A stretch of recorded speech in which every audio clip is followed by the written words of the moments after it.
Welcome in everybody. This is a special edition of Five Reasons Football Show that we do kind of every week. We kind of we don't. It's hard. We got a lot of busy people around here. But I am working to weekly.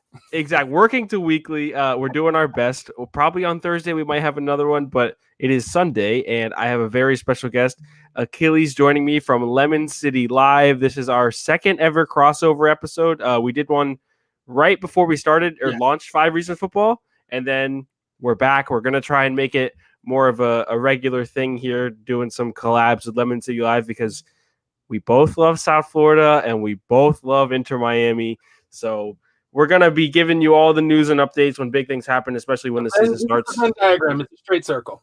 yeah, exactly. We will have Gustavo hopefully joining us in a little bit. Technical difficulties. We'll get little technical difficulties, but we're gonna run this show anyway.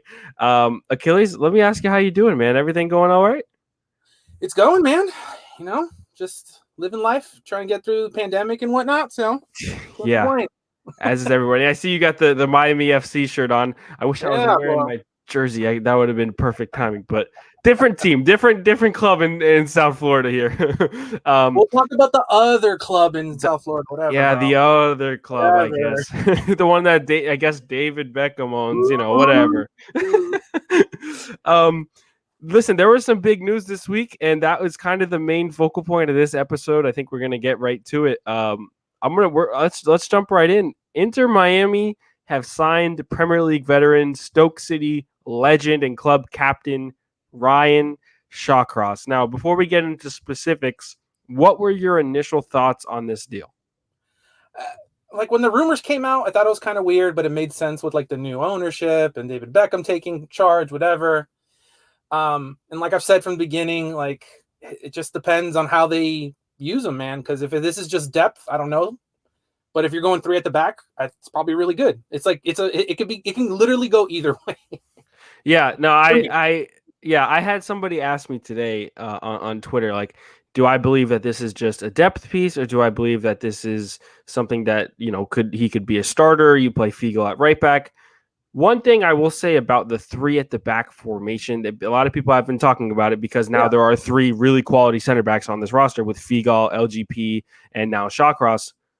I'm not sure Phil Neville shies away from what he wants to do, and for what he's known for doing, which is almost a traditional 4-3-3, that old Netherlands style 4-3-3. And he said in his press conference, I was not able to find the quote just yet because I think Inter Miami took on the app you can look and they have all the press conferences up. I think they took off like the full version of the press conference, so it's really annoying.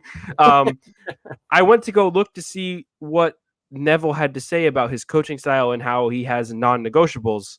And I think the quote was, I have a tactical style that's non-negotiable. I have a style that I want to play at this club that I'm always going to want to play, and this is what I want to do.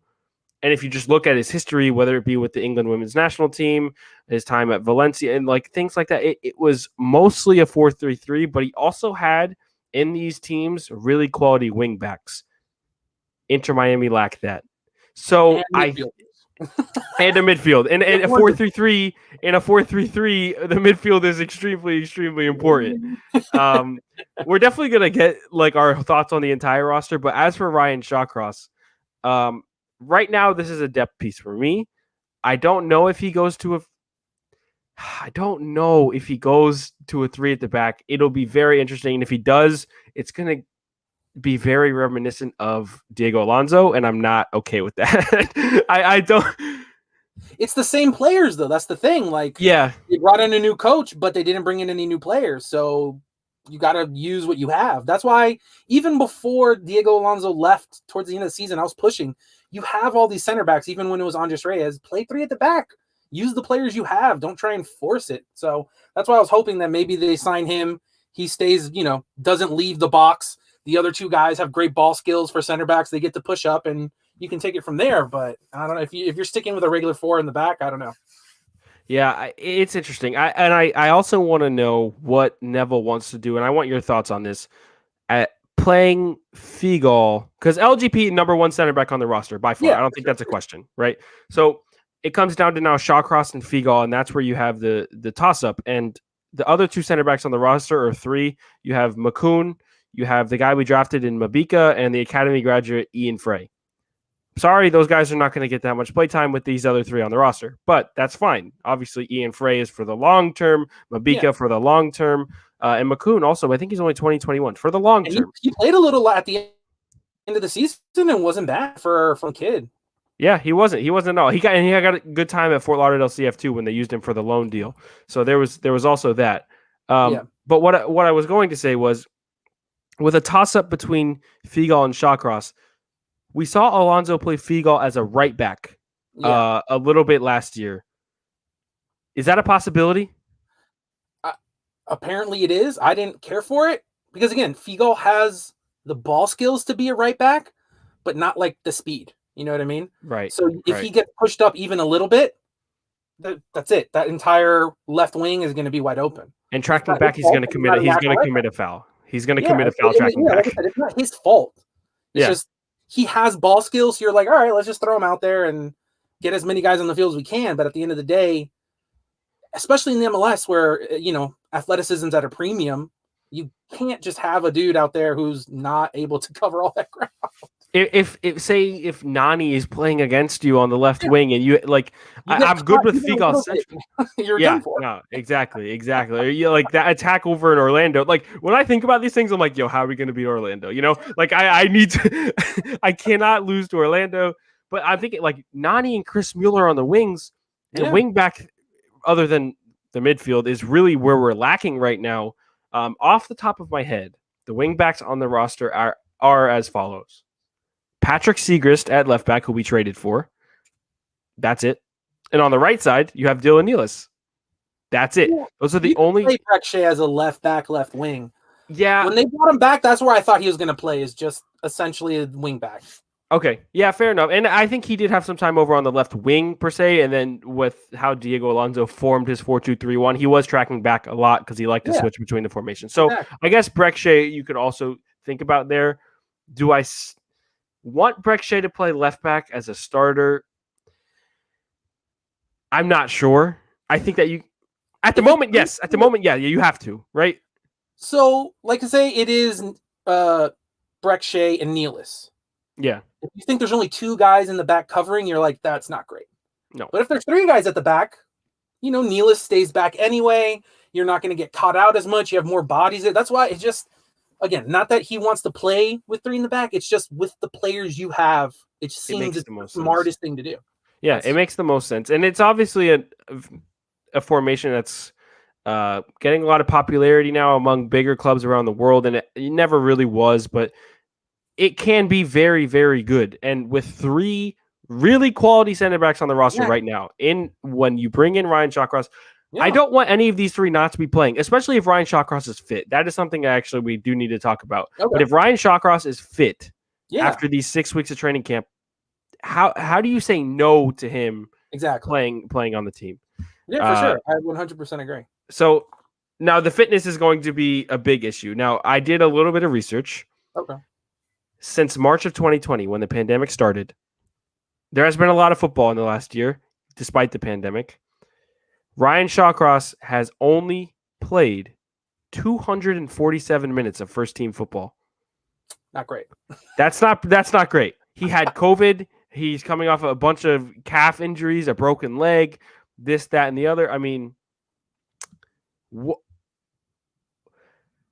can he be fit in 6 weeks? You have no idea. It'd have to depend on how far he got along at Stoke before he gets here. You know what I mean? But that's the visa might take some time. I mean, sometimes these visas take longer than a week, and like we said, training camp starts in a week. It's February 21st, and a week from now is the 28th. They start on March 1st for the quarantine. It's right around the corner, and this is not looking good. Yeah, Edwin, a broken leg. I believe it's a broken leg. You can double check me on that. It's very, very scary stuff. And there were a bunch of calf injuries in his muscle. And then he got COVID, so his fitness there. I mean, we saw a bunch of players around the world struggle with COVID and their lungs and their fitness. Paul Pogba, for one, it's not easy to recover from. I don't remember when he got it, if I'm totally honest with you, but he did get it, and that's something you have to monitor. Now, I want Shawcross to play, and I think that he would fit MLS because he is a very physical center back. It's just what Phil Neville wants to. I'm still confused as to what Phil Neville knows what he wants to do. Nobody knows. He hasn't. I don't. Has he ever coached for a full year? You know what I mean? Like, yeah, only with the England women's side, which it was a very, very quality team, but they did not. Okay, so what Neville was brought in to do when it comes to the England women's team was to take them to the next step. And in 2015 in the World Cup, they lost in the semifinal. 2019 in the Women's World Cup, they lost in the semifinal.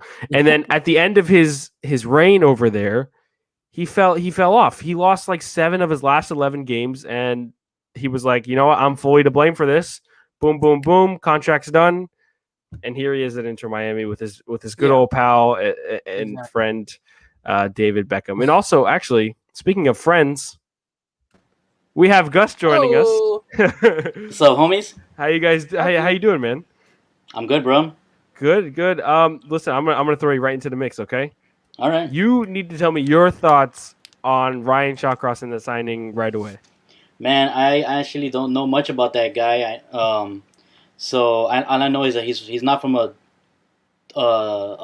terribly unknown club. So I figured if he's good enough to steal somebody from a club that's somewhat in a competitive environment, then he's good enough for Inter Miami. I guess that makes sense. When you're bringing over people from Europe, it's like, listen, this guy's played in the Premier League for how long? He's played in the Championship for how long? Like, he could probably do it over here. Now, the physicality aspect is always different. When you think of players coming over from Europe, MLS is a different breed when it comes to physicality. But Ryan Shawcross has been known, just to let you know, been known for being a very physical defender. And he kind of fits the. I'll put it this way: I would love to see him in a rivalry game against Orlando. That's it. I think that he fits like the physicality, the leadership, the mental toughness, and he will dive in for tackles. He put it all on the line. Stoke City fans absolutely love the guy. He was there for so long, was their captain for so long. I mean, you can't not love him unless you're an Arsenal fan and you really love Aaron Ramsey and he broke his leg. But it goes both ways. I know a lot of Inter fans who are English football fans in general just are like, oh my God, we're bringing in Ryan Shawcross. You got to be kidding me. But and then I was asking Achilles about what you think Neville is going to do with now these 3 really quality center backs on the roster. What do you think the best plan is going forward for all 3 of Figal, LGP, and Shawcross? And what way would you do it? Well, you know what? When I saw the Shawcross signing, I automatically thought that Neville's going to start doing what what's his name did when he took over the U.S. men's national team, bringing over just all German players. Oh, Klinsmann? Klinsmann. Yeah. I was like, bro, is he gonna pull a Klinsmann and just bring people from his country? Like, okay, I don't know. That's what I hope that's not what he's gonna do, because I just don't want to see a bunch of English dudes running around the pitch there in Fort Lauderdale. But I would like to see a mix of different people from all around the world. But yeah, the defense was something that they needed to handle from last season. So that being the first real piece of news that we get as far as signings this season, I like it. Okay, yeah, fair enough. Also, I asked him about this. If you remember from last year, obviously we both, and I think the entire Inter Miami fan base has agreed that Leandro Gonzalez-Perez is our number 1 center back. He's going to be starting every game as long as he's healthy. Yeah. When it comes to the next 2, which is Figal and now Shawcross, are you comfortable playing Figal on the right side? Do you see Shawcross as a depth piece, or do you see him jumping over Figal on the depth chart as the number 2? I don't know. I think if you bring in somebody that was a captain on their former squad, as the first signing of in a season like this, it's to start the guy, right? They're not going to bring in a guy like that just to have him be a backup. So one thing we do have to go ahead. Maybe they move who is it, Figal or Figal? Maybe they just move him because right back. Yeah. That's something that is definitely up in the cards, and especially because Achilles wants to see a 3 at the back. I'm not opposed to that, but I'm just concerned about how Phil Neville wants to implement his style in this team. And he's known for a fourth at back, 3 midfielders, and 3 attackers. So it'll be very, very interesting to see how he tackles this. I mean, it's a good center back tandem to have. Like these 3 guys, like I'm good with it. The depth was definitely needed, but now you're going to have these debates all the time. I mean, you just are with all these. Every single week. It's like, I mean, you're going to have last year we didn't have these debates because it was either somebody was injured, somebody was suspended. So like, someone. Or I mean, you had Diego Alonso just using all center backs in the same game. So like, you never had these debates, it might be a good thing to have these debates, but one thing I should also mention as well, in terms of a money standpoint, when it comes to Shawcross, we don't know the exact terms of the deal at the moment because of MLS and how they've handled the COVID situation, and they didn't release any of the salaries from the year prior. I don't think they're going to be doing it this year. The Players Association won't be doing it. But from what I have seen and what I have read up on and heard, it's not a DP signing at all because we already have 3, but that is actually subject to change. It's not under TAM money and it's not under GAM money. So this is under the regular salary budget. Now, is he getting the max? Maybe. But to keep it under the regular salary budget, you still have all 3, or you have 2 of your under 22 initiatives under 22 initiative players, which is the new term in the CBA. And then you might have a potential for another DP if you can move Matthias Pellegrini. So it leaves room. You bring in a quality guy, and it leaves room for another really quality guy to come in. That's a good thing, I think, in my opinion. So even if it doesn't work out, in my opinion, I think it's a risk that you can definitely be okay with taking. You agree? Yeah, I mean, I trust those guys more than anything that I know. So whatever they're doing, and they made the playoffs last season on a weird. Yeah, barely. But it was like Miami style, bro. They had every single roadblock you could possibly think of and some made up ones thrown at them. You know what I mean? And they still managed to somehow get into the friggin' playoffs. Like, I don't know, man. Those guys seem to know what they're doing. They handled politicians. They handled friggin' tropical storms. Like everything, man. Yeah, that is very true. Yeah. Okay, I do trust them. But all like the core of the team is still together, so this is what I guess we're going to move on to the state of the roster at the moment. The core is still there, but there are also positions that need to be upgraded. Achilles, I'm going to let you take this away. You can talk about the midfield because I know you want to. Well, it's going to be real short because there's one guy and his name is Matuidi, and there's literally no one else. Nope. Not even. I mean, Victor Ujo is on the roster, but are we a fan of him? He's fine. But like he said, he had plenty of chances to cement that place last year and couldn't really do it. Maybe under Neville in a new system, he'll fit better than what happened with Alonso. Maybe that was the issue. He just didn't fit in what Alonso was trying to do. But honestly, that's where they needed to get someone to work. Because you can, like I said, like left and right back, you can fill in. You can put a midfield. You can put a winger there if you have to. But man, it sucks for Matuidi, man, because he's so good. But if he's spending the entire time by himself cleaning up messes and having his back all the time, it's going to take away from like all the great, over the top balls, and he scored a goal. Like that guy, he's good enough where in the MLS he needs to play up, not be a support guy like he did maybe when he was at PSG or whatever. Yeah, no, I completely agree with that. I want to see Matuidi moving forward, but you don't have any central defensive midfielder. You didn't have one last year to cover his ass. You need that. Like you 100% need that. Like especially if we're projecting that Neville plays his 4-3-3. Yes, you have 3 midfielders, but one's got to drop in between defenders if you're going to have somebody to go forward. So who's going to be that signing? I have no idea. I will reiterate the fact that it is February 21st. You have to be and report for training camp on March 1st for a 7-day quarantine period. That is 8 days away. 1 week until this needs to be going. Are we going to see any signings coming up? Like, we have to, right? They're definitely not done building the squad that they want. No, for sure. Yeah.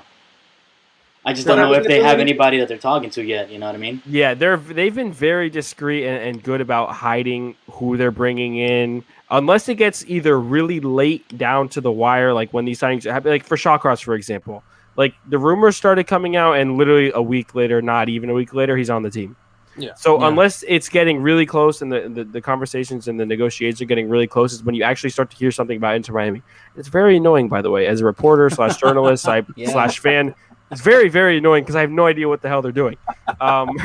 So I don't know what they're gonna do. Another position I want to ask you guys about is the left wing. So obviously Breck Shea's on the roster. We talked about him being actually kind of a left back, but also a left wing back. Are you comfortable with Matthias Pellegrini right now, or should that be a focal point in roster building for the next, I guess, week? I don't know why everyone wants to give up on him so fast, man. Like he wasn't obviously.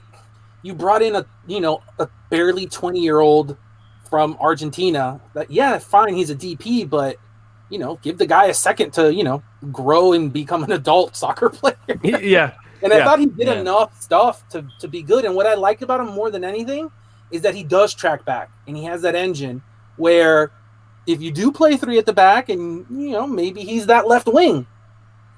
You know what I mean? He gives you a little bit of offense, and he's not a shutdown defender, but he has the engine to do it and the strength to do it. So I'm happy with him. I don't know why everyone wants to dump him so fast. Help me jog my memory. He's the kid that came over from Boca Juniors, right? No, he came from Independiente, I think. Some team from Argentina. Independiente. Yeah, and then he came with Carranza at the same time as Carranza from Banfield. So they came together as a package, but they used the DP money on Pellegrini. Yeah. Now, I got some information about the new CBA and about the new under-22 initiative.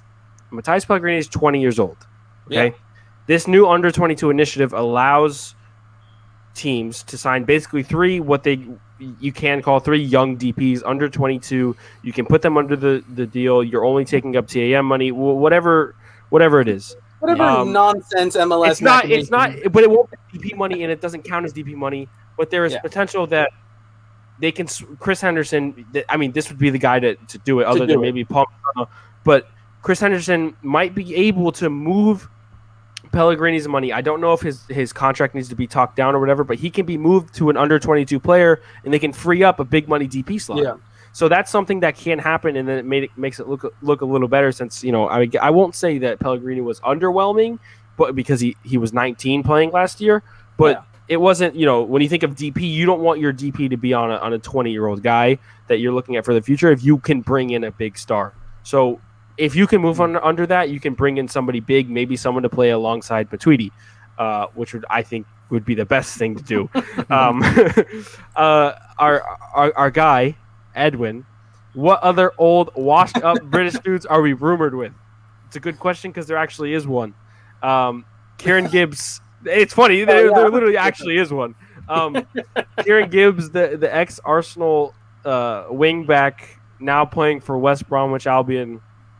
He was rumored at the same time, little after the Shawcross stuff came out. He was rumored to come. It would be a decent signing, in my opinion. But it's probably not going to happen, and I'll just try and explain it super, super quickly. I have done it, I think, on the other 5 Reasons show. Kieran Gibbs is making a lot of money at West Brom, and his contract expires in June. Obviously, we are in February. We want him here by March because you want him in a full training camp. You don't want to sign players mid-season, especially with a depleted roster like we have at the moment. But he's making a lot of money, and for him to give up the money that he's making weekly, West Brom and or Inter Miami, to get him out of that contract, would have to spend a lot of money to buy him out. Are either club willing to do that? West Brom, probably not, because there's potential they get relegated. And obviously it's been a pandemic, so they're not making as much money. Inter Miami maybe would spend a little more, but he's a washed up old British dude. So how much money do you want to spend to buy out his contract to bring him over? Unless, Phil Neville is in love with Kieran Gibbs. I just don't see it happening until his contract expires. It just makes the most sense. I know that there was articles and reports. I'm not going to say anything, but there were articles and reports that came out that made it seem like he would come here right now. I just don't see it happening. There's no way. He is going to sit back pretty in old, wet, rainy England, make his money, and then make his move when his contract is up because it just makes the most sense. And there's no potential for him getting injured because he's not playing. And it just doesn't. Why would he leave unless he's getting a really pretty buyout clause? That's it. But a wingback would be pretty nice. Yeah, but you bring him in and then what? Futbol to the bench? That's what I'm saying. Like, yeah, no, or the guy that you spent money on in Ryan Shawcross. That's what I think is like that. It's not. I'm not into it.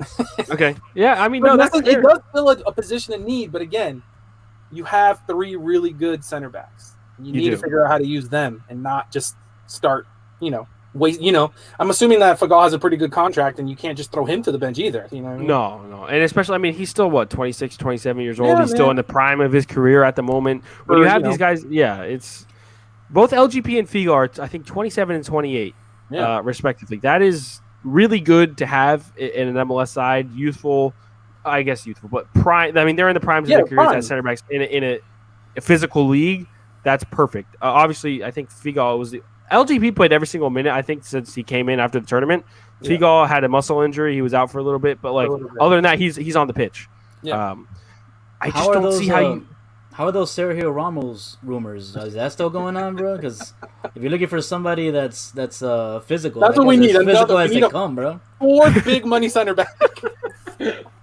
Yeah, I mean, isn't his contract up right now? Like it's coming. Oh, dude, I would play Ramos in the midfield. Ramos is one of those players I would be fine. Literally, Ramos could play in so many different positions. Like genuinely, I know he's only ever played center back and right back, but like I would be the way he is on he plays on the ball, dude. I would be comfortable playing him in the midfield in MLS just because he's that quality. Oh, yeah. I doubt it happens, but I don't know. I feel like that's a lot of running for somebody his age, man. True. That's very true. Especially if you're not used to running like that. Yeah. Throughout your whole career, Throughout your whole career. Well, he did it when he was younger, I guess. In the Spain team that won the World Cup, I think he was the starting right back. So I guess he was moving up and down the pitch a little bit, but then he moved to a center back so he could stop running. So there you go. All right, so before we get out of here, I want to see if there's. Oh, here we go. CDM Ramos. That is some FIFA stuff. Yeah, that.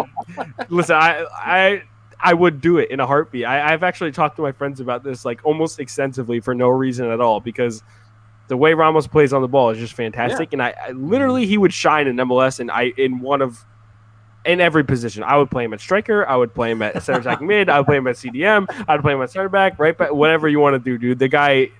But I mean, he's obviously getting older, so there's that. It's the same thing. I've always said, David Luiz is a nightmare as a center back, but he's still skilled. Play him in the midfield, and there's no one has the courage to play that poor guy as a midfielder, and they put him at center back to fail. It's not even his fault at this point, bro. It's not. He's a whole different breed. David Luiz is, dude. Today, after I think they lost to Man City. David Luiz got subbed on because somebody got injured, and he was walking off the pitch, and I was watching it on NBC, and he was sitting there smiling with some of the Man City players, specifically Bernardo Silva. They were talking probably in Portuguese, having a good time, and they had just lost, and Tim Howard's scoffing. He's like, "You've got to be kidding me." On the broadcast, "You've got to be kidding me." Smiling after a loss. This is unbelievable.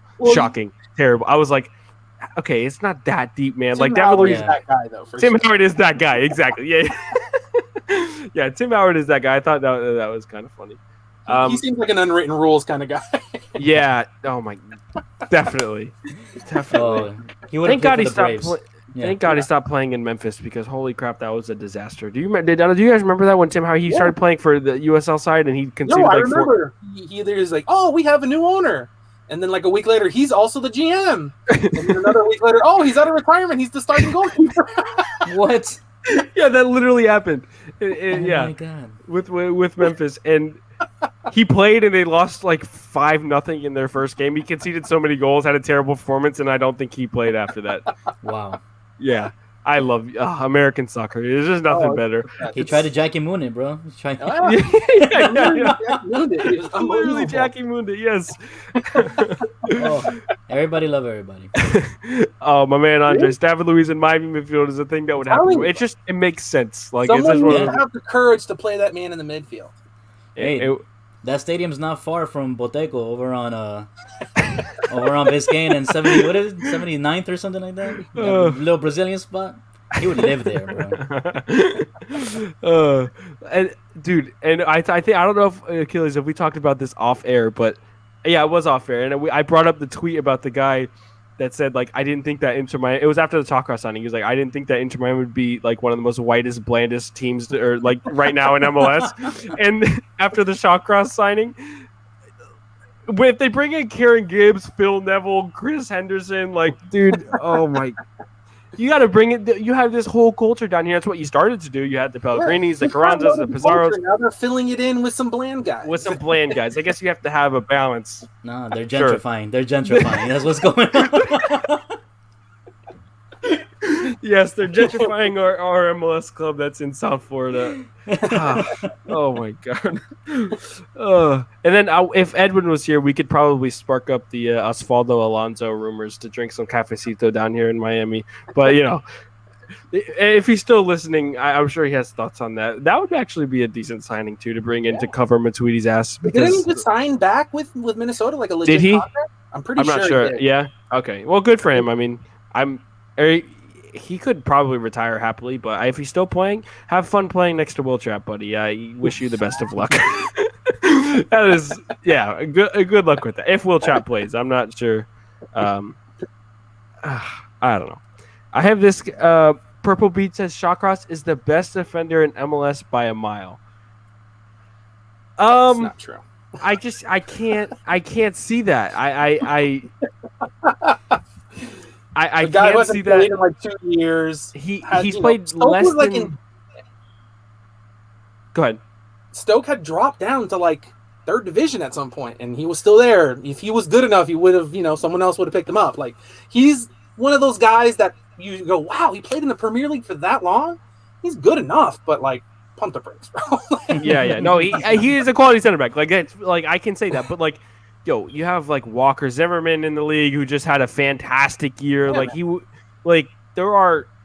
he's not even above LGP at the moment. He might not even be above Figal at the moment. And I know that that's unpopular opinion. I don't know if this guy is a Stoke fan, but like a lot of infiltrated. Yeah, and infiltrated. But like Stoke fans were getting pretty heated on the timeline, like very, very heated with my friend who I had on my show the other day, Alex Windley, who covers the team as well. And she was talking about how this is basically cover for both Figal and LGP. And they were like, he's the best defender in MLS. He's going to be starting. You think this is cover? Like, going crazy. And I was like, they just don't, like, I understand that MLS is maybe a joke over in England. But, like, there are quality players here. You have to understand that. Yeah. And, like, he's not just going to walk into an MLS side playing less than 3 games of total football in the last 12 months. It's not going to happen. Yeah. It can't, especially after all the injuries. He's got 6 weeks. 30, exactly. Yeah, in 6 weeks is a good amount of time for training camp. But like, dude, I don't even know if that's going to be enough. I really don't know, and that's why. I mean, I do like the signing because I think it could be cover in depth. But like, I'm not trying to play Shawcross 90 minutes every single game. I don't think that is just. In the realm of possibility at the moment, unless you do have to play Figo as a right back if you don't like Nealis, whatever it is that Neville wants to do. That's just the biggest question. It comes up to Phil Neville, David Beckham's Manchester United Academy buddy. Actually, Ryan Shawcross was in the Manchester United Academy at the time. Both Neville and David Beckham were playing for Manchester United. Little fun fact there. So yeah, big surprise, right? yeah, big surprise. The next big signing would be some random person from like Salford or whatever the team they own. Yeah, Salford. Oh no, it's a really good pick. yeah. I didn't need to basically money launder or anything. Yeah, he's a really quality. It just sounds like money laundering, moving money from one international business to another one across the pond. Perfect Miami story. Oh yeah, that's true. That's true. Just you got to fit Phil Neville into the culture, right? You got to get him going. With that said, I mean, is there any other thoughts you guys have on this roster going into the 2021 season? A little bit. I'm kind of confused as to what their long-term plan is, because I saw they're going young and building up through their academy long-term, because I saw they signed a couple guys this offseason from their academy. Or are they going to bring in a bunch of former Premier League dudes? Is that... I don't know. I'm kind of on the... I think you're going to get a mix of both. Now, I don't know if you got the chance to watch or listen to the press conference that Beckham, Moss, Neville, and Henderson did when they first brought them in. They were very, very adamant about just reiterating the fact that they want to build through the academy, and that's what their main goal is. That's what makes the club proud. And they said it no matter what the question was, it was so what do you think about Matthias? What do you think about Higuain? Oh, he's a great player, but we have some players in the academy. That's what makes us proud. We want to bring up some strikers to learn under him with the young guys. Blah blah blah blah blah. That's literally they would spin every single question to the academy, and that's okay, and I'm good with that. You want to build up the kids here and bring them into the first team, and they've done that. You have Ian Frey, you have Edison Azcona, and you have Felipe Valencia, which is really quality. And actually, Azcona played for the Dominican Republic first team in a friendly a couple weeks ago.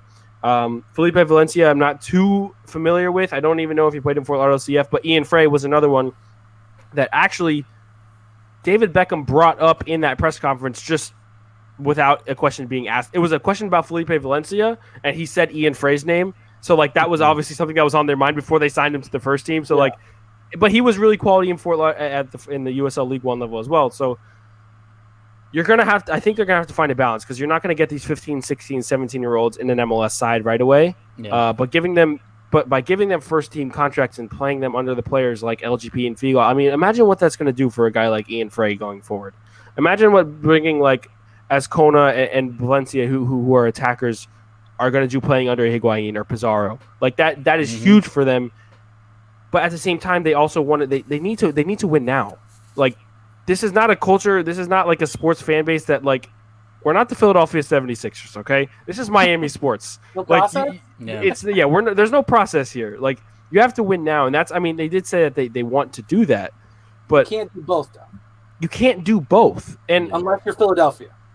Philadelphia, the only team that is made up mostly of homegrowns and is also good.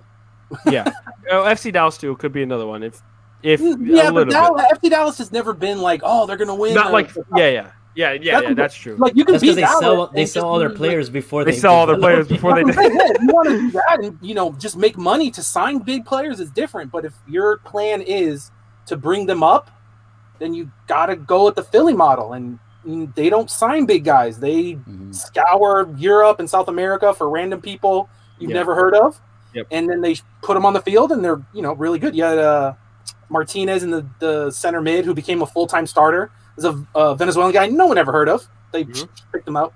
You had Glesnes, who hit that that bomb against LA and was a regular starter for him. The center back. Yeah, dude, that free kick. Holy crap. What a game that was. That was to tie the game 3-3, wasn't it? Yeah. That was one of the best goals I've ever seen, man. Holy crap. Well, that's the thing. So if they're actually committed to winning with the academy, you can't be bringing in guys like Shawcross. Maybe he's not making a lot of money, but he's going to be making money. Okay, but on a real, in year 2, obviously you're not going to win through the academy because the academy started with the team. Yeah. I think it's okay to bring up the 3-4 players to the first team like you have now, but going forward, yes, you can bring them in, but in year 2, year 3, year 4. If you're gonna say you want to win now, you need to spend the money.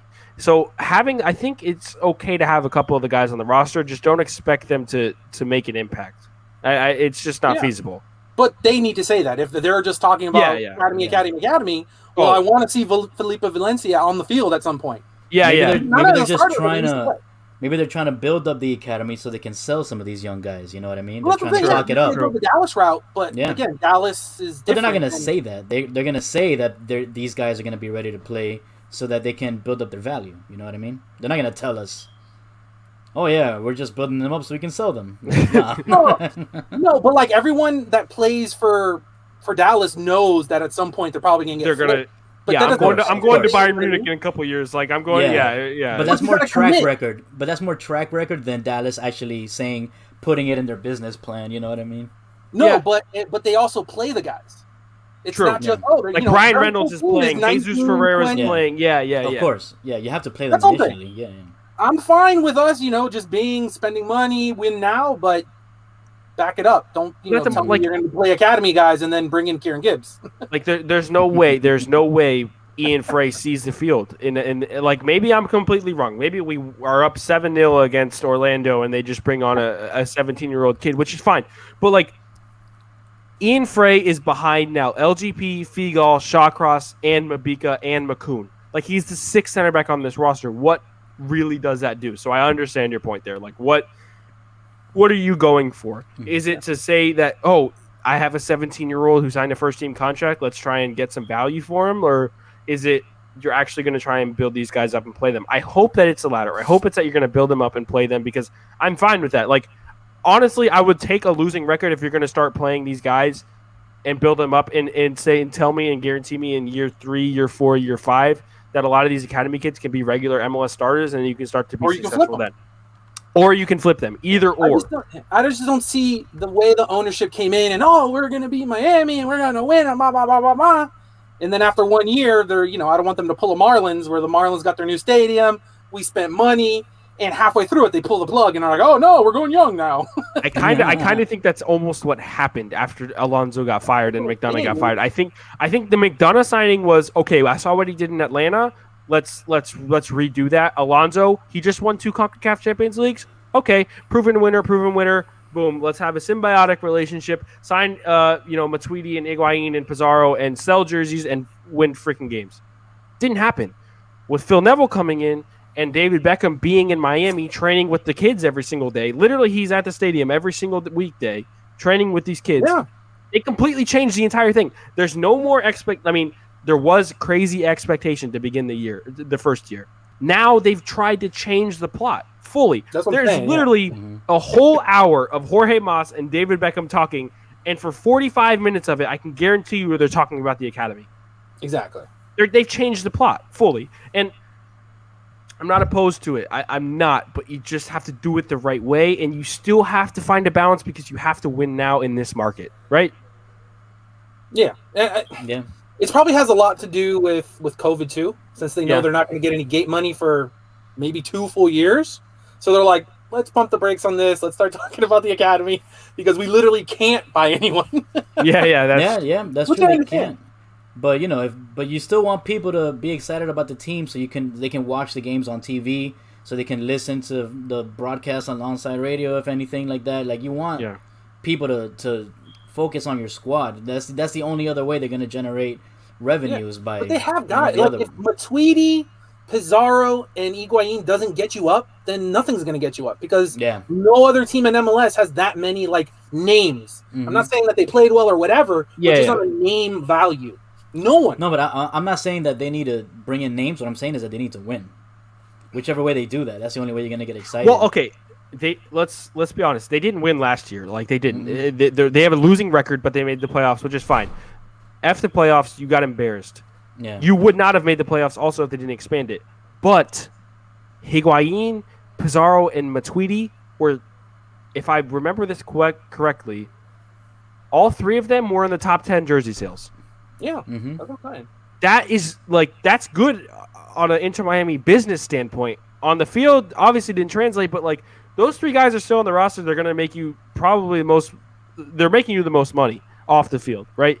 Speaking of jersey sales, bro, what is it with these boring ass jerseys, man? Did you? Oh, let me pull up the leak. I can pull it up really quick if you want to. It's Adidas. Adidas has a lot of control over the jerseys. The teams have very, very little control, and at the end of the day, that's what they do. It's A terrible system. Why are they doing that? Make it MLS. MLS takes the control out of the team's hands and everything.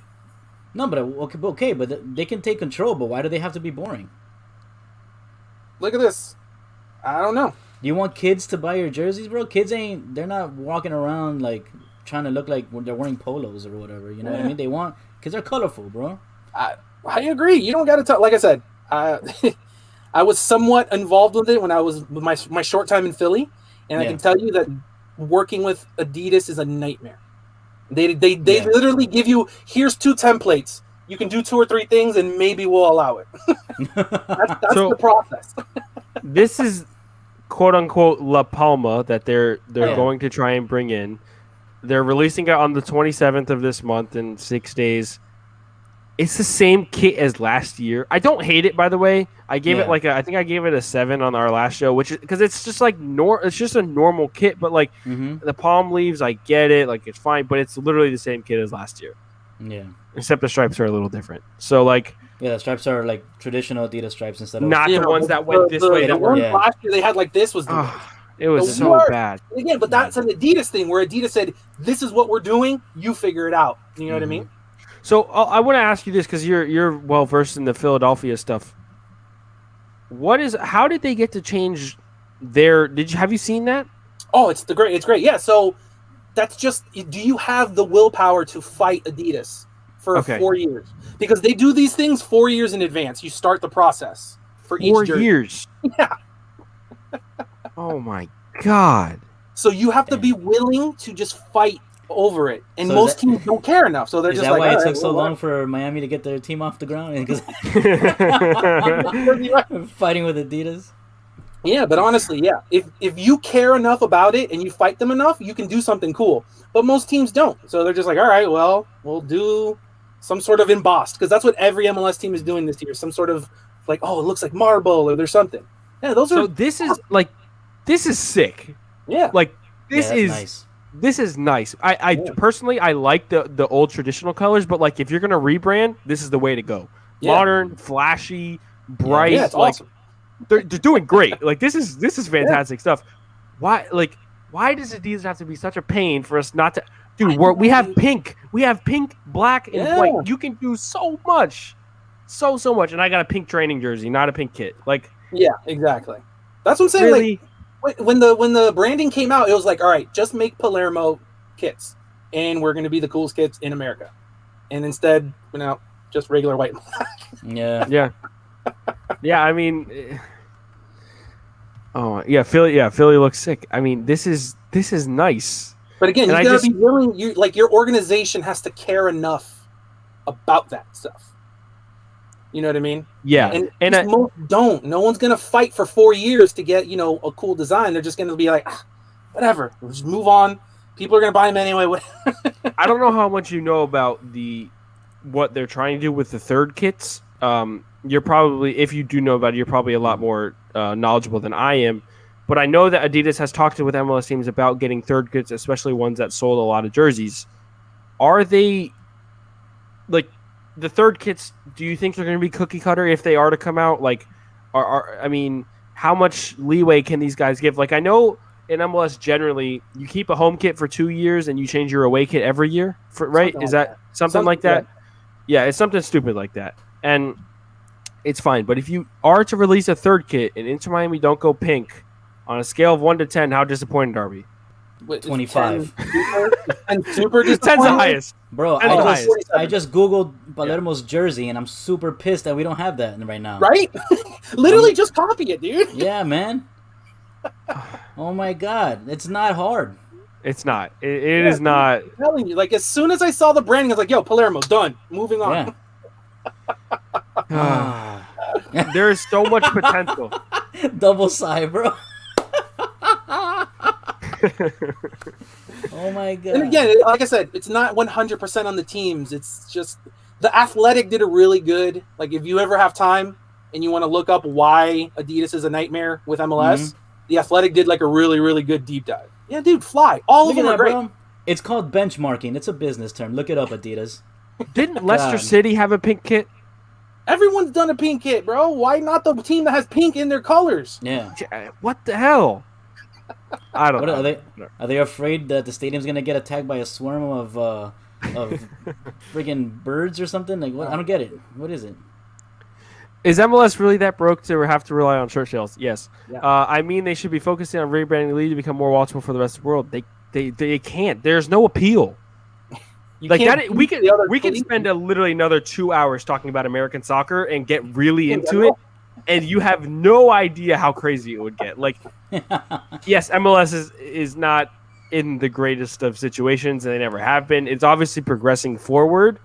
And it should get better definitely by 2026 when the World Cup is here. But like until then, we're gonna be sitting in this stagnant state where you just gotta get that good TV deal. Until then, bro, that's it. You'll be stuck. Yeah, you're selling your rights to Fox, and that's about it. Like, what else?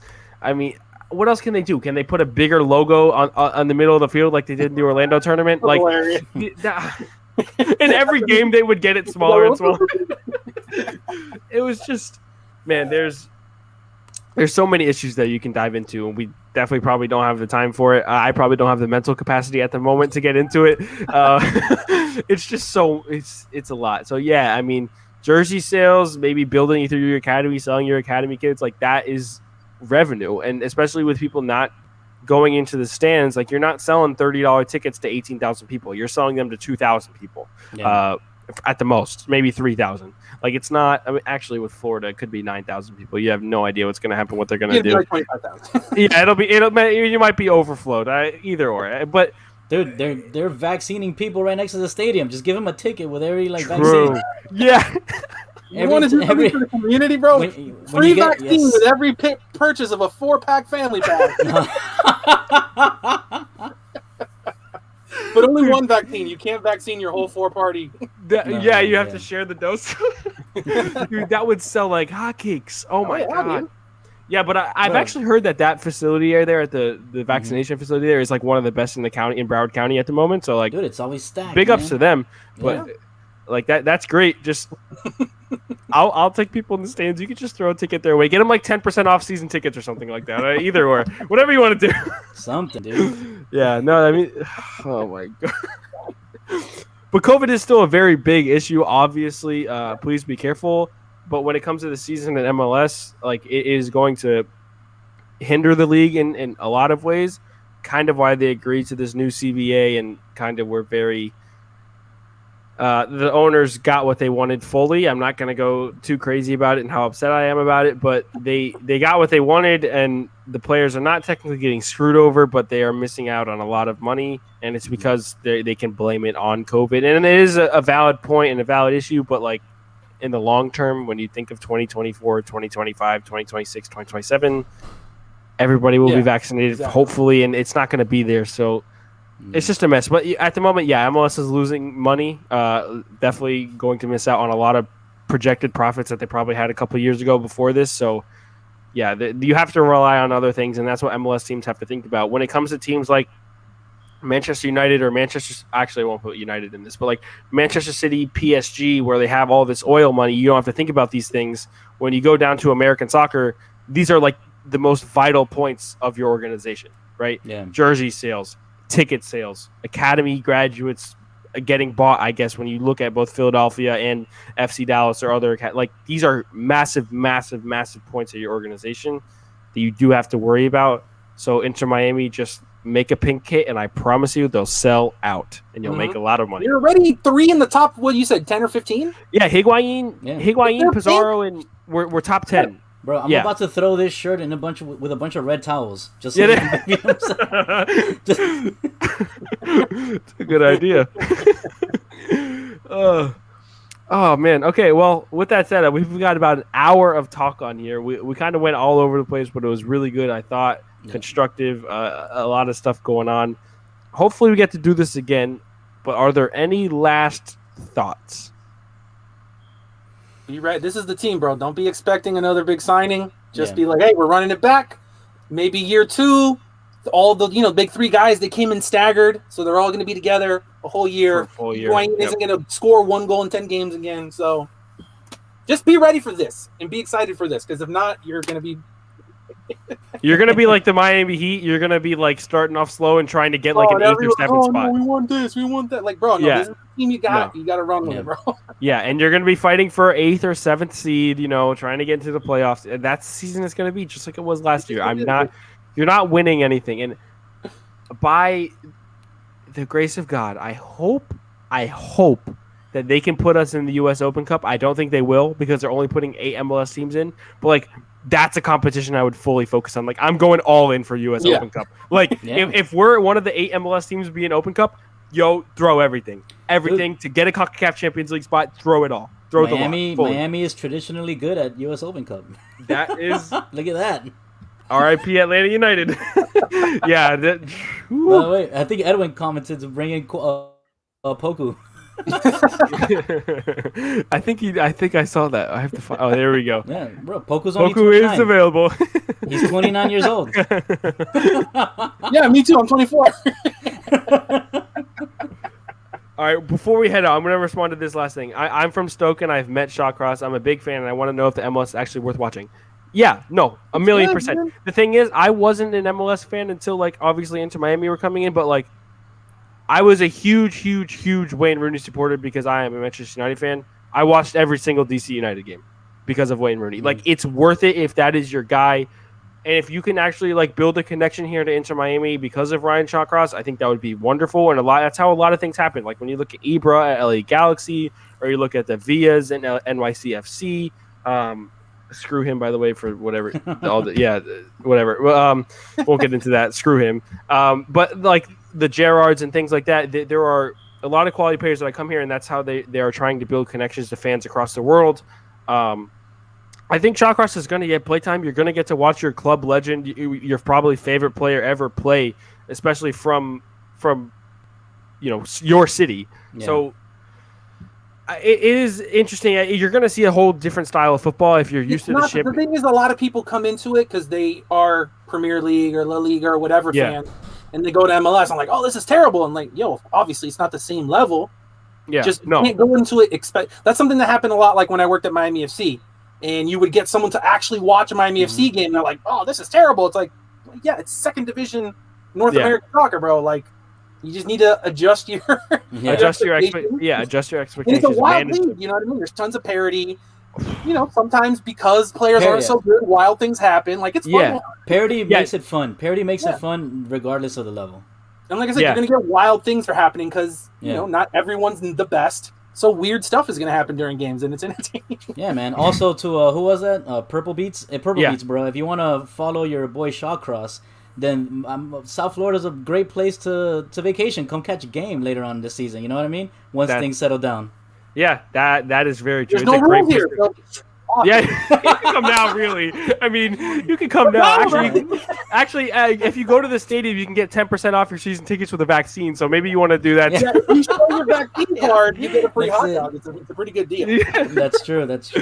No, but just throw your shirt in with red towels first, so you look cool. But yeah, literally, lower your expectations. This is what I'm saying. Lower your expectations. Completely manage them.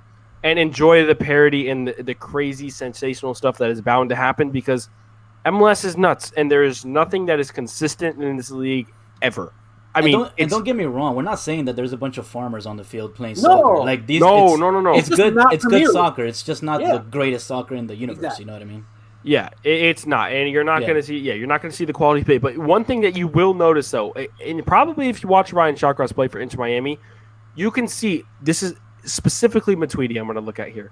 You can see the levels of quality and difference. The difference Matuidi has when he's on the ball making passes compared to the Will Trapps, the Victor Ujoas, it is there. And that's actually something that I can appreciate a lot because you're like, okay, when you look at and you're watching Champions League games, you don't really think about that to a certain extent, unless they make a spectacular play. But it's all the intricate, tiny little things that you don't really notice that when it comes over here and it translates, you're like, oh, how refreshing is that? How refreshing is that? And I noticed that with Matuidi in his first game. He had 3 days of training and came in and completely changed the team.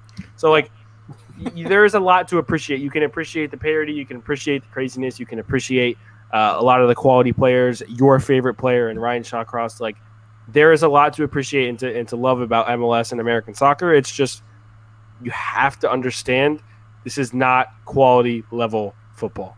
It is not fully quality level football. It is not Premier League. You have to manage your expectations and understand that this is not. And you're a fan of the championship team. Championship isn't that much better than. Yeah. They're getting closer by the years.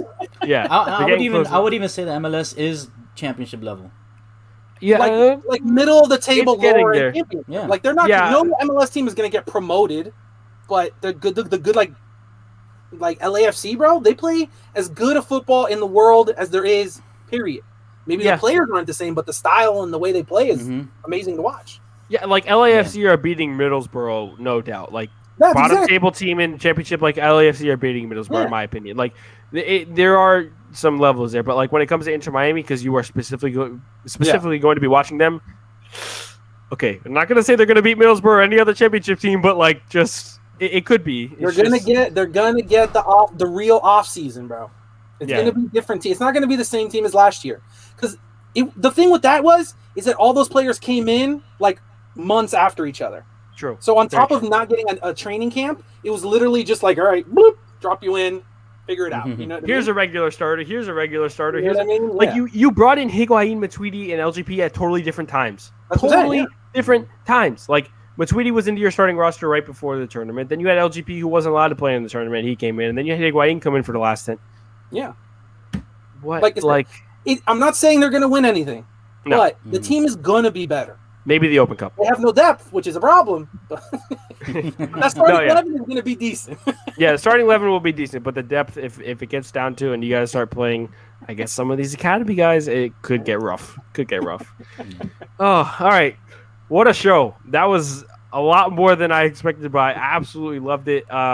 I know we're gonna in soccer all day. Oh yeah, we cannot stop. Like you could go on forever. Maybe we'll do one of the problems with MLS. Maybe we'll do a whole show on that. It might be a movie, but it's gonna be 14 hours, 7-part series. Yeah, exactly. But with that said, we're definitely going to try and keep this going, keep this up. You can also check out Lemon City Live on all socials. You guys are going to try and start podcasting every now and then, right? Yeah. Tuesday we're back full time. I think every Tuesday and Friday it's looking like we're going to do. Awesome. Yeah. And we got some other shows lined up as well with some of our other people that people haven't really met yet. So, yeah. Okay. I like that. Exciting stuff there from the guys, and they do everything. Hurricanes, Heat, Dolphins, or general sports. I mean, everything all the sports. They got it. They do a lot more than I do. I'm just a soccer guru. That's all I can do. But they do a bunch. They're really talented, really knowledgeable guys. So make sure you go check them out. Lemon City Live, and then also I think I have your. Oh yeah, on the bottom. That's where it is. Their ats are down there, so go check them out on Twitter and everything like that. I was like, where the hell did it go?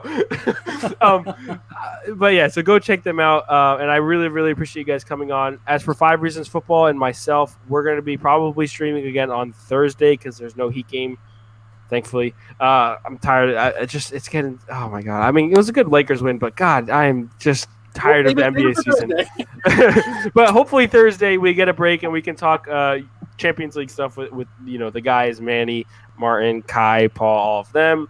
And with that said, I mean, we're gonna try and bring this back again to talk more when we sign Kieran Gibbs. I don't know. So make sure you stay on the lookout. Follow Lemon City Live. Follow 5 Reasons Football. Follow 5 Reasons Sports. And I think that'll wrap it up for the night. Any last words or any remarks, guys? Join us Tuesday. Yes, join us Tuesday. There you go. Perfect. All right. You guys, everybody have a great night. Achilles, Gus, thanks for coming on. I really appreciate it. And thanks for having us, you guys. Yeah, absolutely. Hope to see you guys and talk to you soon. Peace out. Later.